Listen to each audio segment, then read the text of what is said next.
Okay, welcome into The Blast. I'm John Pritchett, joined by our founder, Chief Innovation Officer, Hank Derschlag. Hey, John. Good to be here. How you doing, man? I'm doing great. Great. Today, we're taking to another level. In addition to having guests, we have two guests, and they're not employees of the company, so it's a new day. So let me welcome to the Blast the guys from Smash Brand, Kevin Smith and Michael Keplinger. Hey, guys. Hey, thank you, John and Hank, and it's good to be here. And we've worked together for a little while now, so it's certainly our pleasure to get to come have this conversation. Yeah, so thanks for making the time. Thanks for having us on. It's always fun to see brands that we work on come to life and start to get out there and interact with people. Now, well, thank you for making the time.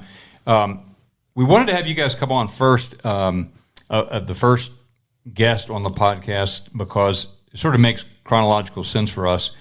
The first vendor, the first place we went to think about the brand, after doing a lot of homework and having been through a lot of startups ourselves, knowing that this was a unique category and knowing that we thought we had a really novel idea, it needed the right sort of positioning and a well thought out strategy on the brand and the brand creation, but also because we were a consumer packaged good company, we knew we needed to think about the applications of that brand to packaging. And so after a lot of research and talking to folks, Kevin, you guys just stood out to us, and Hank and I agreed separately, and then when we got together and discussed it, we both thought, yeah, this is the right group. And so the BOA brand today, when you look at all of the stuff that we've done, all of the collateral, everything in the digital environment, and most importantly, the product, it should look pretty familiar to you. And we're excited about what you helped us create. So I wanted to just start by saying, tell us about what your thoughts were when we first came to you and when you heard about us. And then we can get into some of the things that you guys do, your philosophy, the kind of work that you do. But I really want to hear, what was your reaction when you heard the story first? Yeah, so I'll probably, Michael will do a lot of talking when we get to maybe our point of view or technical stuff. He's gonna do a great job there. But I remember when I had the first phone call with Hank, and our background. Michael's been my partner for 20 years now. And our first business that we launched together was, it wasn't an agency. It was we had our own brand of sports nutrition products that were globally distributed. So we knew sports nutrition well. And there's honestly, and the reason I mention that is there's just not a lot of innovation that happens there. People try to say, oh, our ingredients different, but it's really just, a lot of brands and a lot of noise out there. And so by that nature, we would get a lot of calls from supplement companies, and just wasn't really interesting project work because it's just all the same thing. And then I remember talking with Hank, and he started, got into the NDA, started explaining the product, and for me it was kind of like a bit of a light switch, because again, it's very rare when I get the phone call where there's real innovation, right? Usually it's just like, take our thing that's a commodity and make it sell.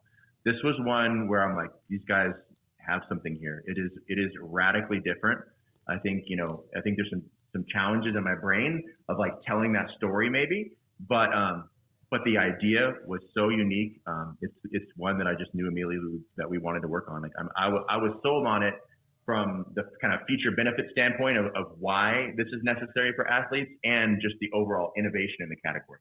I remember that first call as well, and that was really my first validation of just the concept and the business proposition from outside the sports world, because I had talked to some of the guys at Duke and my formulation guys, but this was somebody with Kevin and his team that had real experience in launching brands and developing brands with other partners. So that was really the first validation. So I left that call on a real high. I remember specifically that day. So it's funny that you recall that as well. I appreciate you. You viewing it that way, because that was really the kickoff of what is now the brand.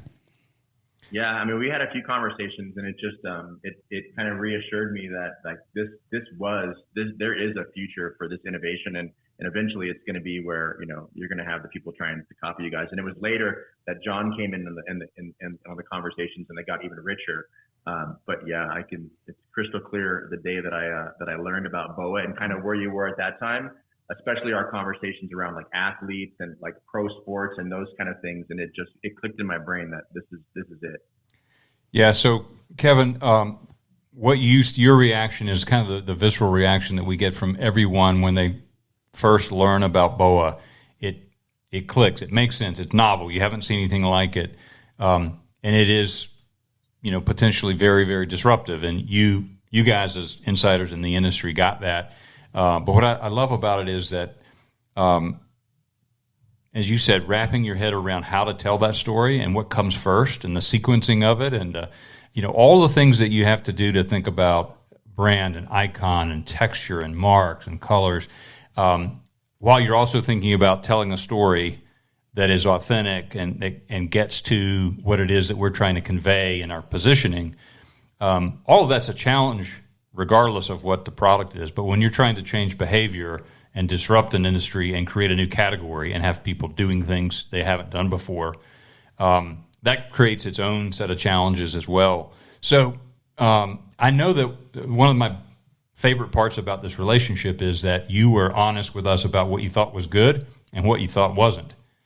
And there are certain things that we thought were must-haves, and then there were things that we learned, we had a feeling about it, and we were wrong about that feeling because Kevin, you gave us some information, or Michael, you guys did some research and came back and gave us some feedback from target audience that helped us evolve. And so we ought to talk a little bit about that. I know one of them was the original logo, the BOA, the snake.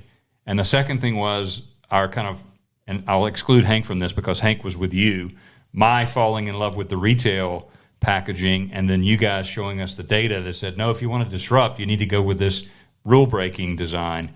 And so that was very cool for me to see that it just, you can be wrong and you need to realize that and then, quickly adjust. And so let's walk through that a little bit. Tell us about, that process. Yeah, I can jump in because I do remember it, and on the flip side of being an entrepreneur and, being an innovator like you guys have done in really kind of coming out with a very unique product, is the flip side of that is that people need to be educated a little bit about that. And so, part of that work was really like, what is that story? It's easy to get really in the weeds and technical about how the product works and all the amazing things that you guys have worked on and built into that product. But really, like, what's that first go at it? Like, how does it fit into sports in general? And a lot of research and we're talking on that and exploring different ideas and putting those in front of people and consumers and getting feedback on that are really. And I remember a lot of analogy to how Gatorade and how their rise and its role now. We look today in professional sports and it's all over the field. And so here is something that potentially could be an analogy to that and be on television and be seen there. And I think at the first go at it is like, how does that quickly convert to making sense to people? And it's getting back in the game fast, which is a different value proposition, a different proposition in sports than what Gatorade's doing. And so I think at a high level, that was really an important go at it, and certainly something that we focused on. And you touched on too on the visual side of that. It's easy to go down and think of this product on the shelf and the things that you need to communicate to people so they understand the product, but knowing really a strategy and a vision for where the brand will likely be seen by people first. It was, like you mentioned, breaking some of those rules of really standing out and being seen first and foremost, and then, of course, building into that story on top of that. Yeah, and I'll add to that too. It's an interesting time where I think over the last maybe 20 or 30 years, there's been a lot of best practices, especially maybe in packaging and retail, that have kind of come out and everybody's played by the rules. And then you kind of have these new generations, right, that are coming out. You have, millennials, huge shopper demographic. Now you have Gen Z. That's the one that everybody's looking at right now. They're over 20.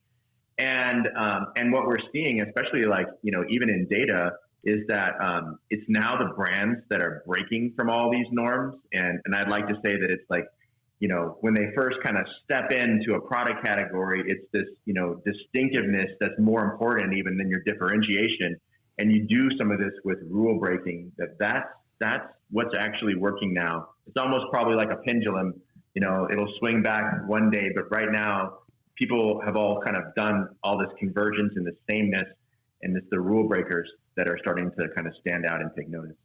So I'm holding the can in my hand now, and there's there are two parts to this. There's the logo itself, the BOA logo, which one day I think we all agree when we're successful and we've hit enough frequency, they can stand alone, and it's a really strong logo. That sort of V victory, that's the BO and the A, that also is kind of a double entendre for the Oral Blast technology.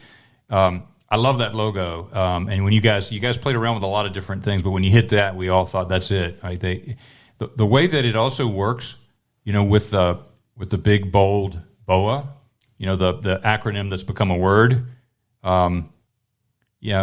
especially with the texture in it, the nutrients that are aerosolized, blast pattern. Yeah, the blast pattern, whatever we ended up calling that. I just love that. The feedback we're getting from people is, man, I really love the way that looks, the way it feels, the sort of texture of it all. Anyway, let's talk a bit about how you got there. What was the process you guys went through to come up with this? Because we looked at a lot of stuff, a lot of colors, a lot of textures, a lot of designs before we said that's it. Yeah, I mean, on the creative side, that's our team of creatives. I have to really give them all the credit. Our job, kind of Michael and I at the top, with him leading these insights and consumer insights, and then being able to feed them more over to me, and then leading that creative team. It's really their creativity, and the goal is usually in the beginning is sometimes I explain it like agile software. Like developing agile software, we want to look at ranges of things, but within those ranges, it's important that both verbally and non-verbally, everything that we're working on, they align back with that strategy that we've agreed on, right? Of what we want BOA to stand for, how we want it to feel, and I think that when the team was working on it and they started coming up with, all right, everything that we put forward, we want to have it tell pieces of the story, even if it's that iconic FedEx logo. Most people look at it and then they don't see the arrow in it. And then when you see the arrow, you can't unsee that arrow.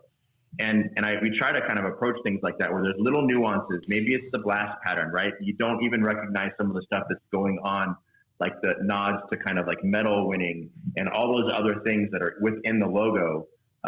Those are important here as we develop. And I think you're right? When we created that one, there wasn't any consumer testing yet, but we knew that felt right. It aligned well. Well, I like the comment that I get is even when people don't know what's in the can and how you spray it or anything, but when they look at the can, it just has the cool factor. When they see the name, they see the work that went into the can, and we've get great compliments even from my formulation team out in California, and they've developed a lot of products in the nutraceutical space and OTC space, and they said, Hank, we just appreciate that you guys really paid attention to detail and went out and got a good branding company to work with you and develop this. And so everywhere we turn, we see praise, not just for the product and what it does, but for the brand that we're starting to create now. So, and that's hats off to you guys. And Stephanie, who's not in, but Stephanie worked with us so closely, and she was awesome to work with. I appreciate all those kind words. It's interesting. I like to think of it as when we're working on something, it's creating a lot of the context so marketers can market. And you guys have a great, advertising agency you've been working with too. And getting to see those assets, that's for me really where the brand comes alive, because on packaging, you can only do so much, or the brand isolated, but their job is to take it all and be able to tell a story across touch points. And so it's been one of my favorite things is when I'm on LinkedIn or something and I see, one of these new ads, and that's really where it comes together and you understand the story. It's exciting to watch. Well, let's talk a little bit about your process. So, maybe you can walk us through a typical kind of onboarding, if there is such a thing, and what are the sort of principles, the design and the research and the principles and philosophies that you guys follow, and certainly to the extent that you can use BOA as an example, and that would be great, is to sort of give people a sense one of the reasons we're doing this, not only is to chronicle the story of Blast, but also to maybe be an aid to other, early stage, companies. We're sharing, things that really went well and things that didn't go well with everybody, so they can try to learn without having to make the same mistake. So, love to hear your thoughts about your process and then how you applied it. Yeah, I think if we weren't so ingrained in testing and putting things in front of consumers, we may not have landed where we did, and with the brand, with the BOA brand, how it is. But I think that we're definitely, multiple parts data-driven design. And so, we've got, as Kevin said, we have to give a lot of credit to our design team. They are truly talented. And so I guess the overlay on top of that is really the piece that I own, is guiding that creativity towards performance, towards things that actually matter instead of just looking fantastic. And so, as we approach a project and how we did for BOA, it really starts with you. Like, what is your vision for the brand? And then really, who are you playing with? How are you perceived? What are you compared against? And taking that and really going outwards from the company and looking at the user, the consumer, and how it fits into their life, whether it's the the actual athlete, the everyday athlete, the professional athlete, or the trainers or the coaches that are part of that decision making process. We kind of look at it all and see how to fit it in, and we form an idea of how we can be successful. And then, and sometimes I think in your case too, is really there were a couple paths that would work, and so we go out and we test that with the very audience that's going to interact with the brand, and then essentially building an interactive feedback loop where we have consumer insights, iterative design, ideation, consumer insights, iterative design, to a final thing that you can get very comfortable and confident that it's going to work. Michael, you mentioned two things. The first that sold John on a lot of this was data driven. John's really big. Almost everything we do here, which is kind of not foreign to me, but I don't really. I go by my gut a little more. But John always comes back to the data. So when you guys, we had the first couple calls, I remember you talked about, hey, we're going to do this and we're going to see what the data says. And we're a data driven brand design company. So I know that sold John a lot. And the other thing that I think you guys really hit a home run on is we talk about sports and trainers and coaches, but we wanted to create a brand that would then transcend into lifestyle products and other markets. We have a sleep product, we have a fitness product, we have an energy product. So I think that's the beauty of what has been created here, is we see an easy transformation into those other markets where it's still going to be just as vibrant and cool in those other markets as we're making it in sports. So that's one of the key things, I think, of why we hit in my mind a home run on this brand so far. So I think I appreciate that, and certainly it was a lot of fun to get to, and a lot of work really to get to where it was. But we're just as happy with it as you are. So I think a great example of you guys executing on that, what Hank described, is that eventually we knew we were going to have a transition in time once we were successful in the sport. So it's sort of that typical, top-down, pyramid where you're at this elite competition level and you're making your way down through more the recreational athlete, eventually to lifestyle and the mass market. Knowing that our execution of that was the color palette. And I remember that was a change we made too, because we came in, if you recall, we were all jacked up on yellow and black, yellow and black, yellow and black. And you guys showed us the data and examples of other rule breakers who were starting to look at a whole palette of colors and the adaptability of your logo to, if it's strong enough, it looks great no matter what color you put it in, no matter what treatment you give it. And that was a good lesson for us to expand our thinking about the long-term view of what we could be. So I love this whole palette. Now, consumers only seen, this red color for Endure, but there's some really cool things coming. there's some cool things coming. It's that's funny because I still remember going back to that first phone call with Hank. It was, there was the kind of the original logo. It had the snake thing. It was yellow. I'm a big fan of yellow and black. I like yellow and black. That's a strong color combination. But, as we were thinking, on this project with this overall brand architecture and these adjacent opportunities, it made sense to explore a direction, that did, break some rules. And I'm happy where we landed, which everybody obviously can't see today. But I know that they will, and it'll make sense once it's out there in the wild. Yeah, very cool. So would you tell us a little bit about some of the, I know you've done a bunch of work in this space. Tell us a little bit about some of those projects you've worked on. I know you guys have had some successful exits yourselves as entrepreneurs, and then you've helped other companies too. And also tell us where our audience, if they're in need, where can they go? Where do they find you? Sure. Yeah. Smashbrand.com. That's us. Real easy. The range of things we've worked on, I think now is pretty immense. It was, I guess the quick background is right after I was in the Marine Corps and Michael was in the Army. And then after, college there, it was my first real kind of corporate job. I met Michael. We got put on a team together. It was a computer engineering field. He was a really good computer engineer. I was a terrible one, I learned really quickly. It was not what I was destined to do. But I had kind of taken all my money that I had saved up and started a line of they were called Nutrisport. They were a retail kind of nutrition stores, and I had them in Arizona next to every Gold's Gym or Bally's Fitness, and then we ended up being in the Gold's Gym. But I really wouldn't call it a successful endeavor. While it was making money and we were going in those stores, I mean, we were making like 1% out profit. Like, it was terrible. There was no money in it. And that's when I had started some warehousing and doing I had an e-commerce site.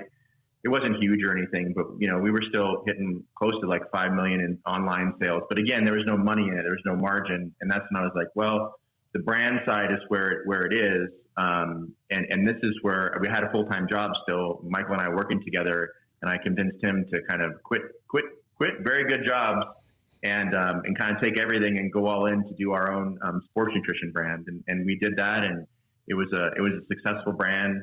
We had, global distribution. I think that at least my takeaway from it is we were really good at making stuff sell, and we're really terrible at scaling businesses. Terrible. It's just, we didn't love the managing of people and warehouses and everything else, all those important things when you see this company that hits that first growth stage and they're able to get past it. We weren't able to get past it. So we kind of moved on. And that's where we've had, other brands that we've started as well. They've all been around kind of, I think, the health and the wellness space. But for me, I think I found what I just absolutely love doing. And that's when we had started Smash Brand by companies contacting us saying, hey, like, we saw your other brands that you had, can you work with us? And we didn't plan on having an agency, but this is where it all made sense to me because I get to do what I absolutely love. And I don't have to do all that other stuff that you guys have to do today, which is getting out there and selling and getting distribution and growth and employees. And you're probably amazing at those things. I'm terrible. And so anyways, that's the long story of kind of how we got started. But through there in the beginning, we had a lot of work with, various, super successful, supplement companies. A lot of people were coming to us for that because that was our expertise. But over the years, and as we've developed kind of our process, it spans from brands from Duracells and commodity batteries to, guacamole and applesauce. Like, it's all over the place now, which I prefer because I wouldn't want to be narrow and be the guys that worked on endurance products or something. For me, it's fun when you can have all these different categories and use your brain. I don't know if that answers your question, but that's our story. No, that's great. And what you just talked about, Hank and I probably the last 3 or 4 episodes at some point or another talked about that, knowing what you're really good at and doing what you're really good at. And when you're not good at it, finding the people that are good at it, right? Or stop doing it if you can't find the people. And that's great. That makes sense. Basically, back then when we had that nutrition company, I needed you guys to help us figure out how to actually, because it had unlimited potential, but there's a piece, right? You have to have all those pieces to be successful, and we certainly didn't. Well, you notice, Kevin, that's why I had Pritchett on the second or third call, because I know what I'm good at as well. Yeah, and I don't have the fertile mind to see around the corner like Hank does either. So it's a good match. So just like you guys, you know. If there's been one truth in what we do, what we've done over the years, is we continue to narrow the scope of what we do, because I think at the center of what makes the work that we do at Smash Brand so exciting is that it's kind of pure creation, which is that entrepreneurial spirit. And I feel very lucky that we get to have this slice that I believe personally for consumer products is the absolutely most important consumer branding touch point for a consumer product brand, and why it makes so much sense to spend the time to do that right, because it makes everything else that you do moving forward more effective. And so, yeah, I get up to work every day and get to work on a new fun consumer challenge that feels to me very entrepreneurial. Well, Michael, I've told Kevin this, but the same to you. We had several people call us to ask what our experience was like, and it was, outstanding and very valuable. And you're not cheap, but the process is well worth it, because we feel really good about where we landed. And so happy to take those calls and tell people that. So congratulations on the business that you've got going. And we're going to continue to lean on you, though, because we were talking earlier today with Mallory. We have some more things we want to do. So you may get a phone call, or Stephanie may get a phone call for some help. So go easy on us, will you? Oh, absolutely. Yeah. Now we've all got those kind words for you. I owe you guys. There you go. Hey, the other thing I want to say before we go, thanks for doing this for sure. And also thanks to both of you for your service. Oh, thank you. Thanks. Yeah. No, yep, we appreciate that. Hank's a veteran as well. Last week we were talking about Veterans Day, and we thanked him. But I had forgotten that, Kevin, that I knew you were, but I'd forgotten that Michael was. So anyway, always great to work with veterans. And for people that are listening for the first time, we mentioned it last week, there is a veterans discount. So encourage anybody that's in the military and to some level or another is an athlete, the best athletes in the world in some cases. So this will help you. You need to take a blast. You need to find BOA. So go to boablast.com. Get you some Endure. It's going to help you. It's going to put sodium back faster than anything else, and you've got to have sodium to stay hydrated. And you don't want to bonk, right? And can I talk for 2 minutes on that topic real quick? Sure, yeah, of course. It's for me, it's interesting, and I we have different service members here, and all I have experiences with is the Marine Corps, right? But so much of that, is around performance, and really, you're not. This sounds terrible, but in my opinion, you're not really judged on a lot of intellect and other things. You're judged on your physical fitness and your performance and how you can shoot. I mean, at the end of the day, that's how you're getting promoted or not.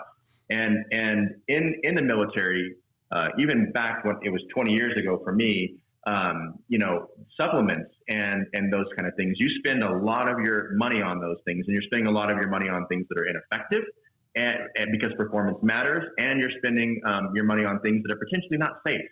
And this is one where people should take a look at it, because you're doing so much endurance exercise from humping 25 miles with full gear to having to run the next morning. And this is a product where I think the military in general should look at the application and just, instead of wasting your money on these like pre-workouts and all this stuff that's unsafe and cause heart attacks, this right here is something that can actually help, and they should look at it. Everybody, they should be in the PX at every base, and you should be able to get your hands on it. I truly believe that. There you go. No, thank you for saying that. That's where we want to go. We're having some initial conversations, so we may follow up with you with some guidance on that. But at the core, what this brand is supposed to be about is human optimization, right? How do you get whatever is your best? How can we help you get to that level, at your best, right? How do you push fatigue back? How do you not bonk? How do you finish? And that's the value proposition here. Yeah, and safely. That's great. Right. That's something I love about it. Yep. Well, it's fitting that you guys were our first company team guest, because it kind of started with you guys, and you saw this right away. And like I said, I've done this enough that I kind of know when I'm talking with somebody whether they really get what I want to say or they're just kind of blowing smoke at me. But I saw that you guys, you saw it right away, and then you got your team involved, and they all saw it. So there was a lot of excitement around those first calls and those first sessions we had, and that's what really started it. And now it's really rewarding we have team meetings, and we'll see a dozen or 15 people on the Zoom conference or something, and it all kind of all started with the beginnings of this brand. So it's been a nice journey, and we were glad to have you as kind of the beginning of the journey. Well, thanks for trusting us. We appreciate it. It's been great. Yeah. And thanks for having us on today. I love that I can actually say that we're your first non-employee guest. That's amazing. Right. Share this with all your friends. Anybody listening, go and rate us and give us 5 stars, right? That's right. Thank you, guys. Thanks, Michael. Thanks, Kevin. Thanks, guys. Yep. Thank you, guys. All right, have a great day. All right. And that wraps the blast. It's pretty cool. Good. Awesome. It's a blast. Guys. Thanks, guys. Thanks, guys.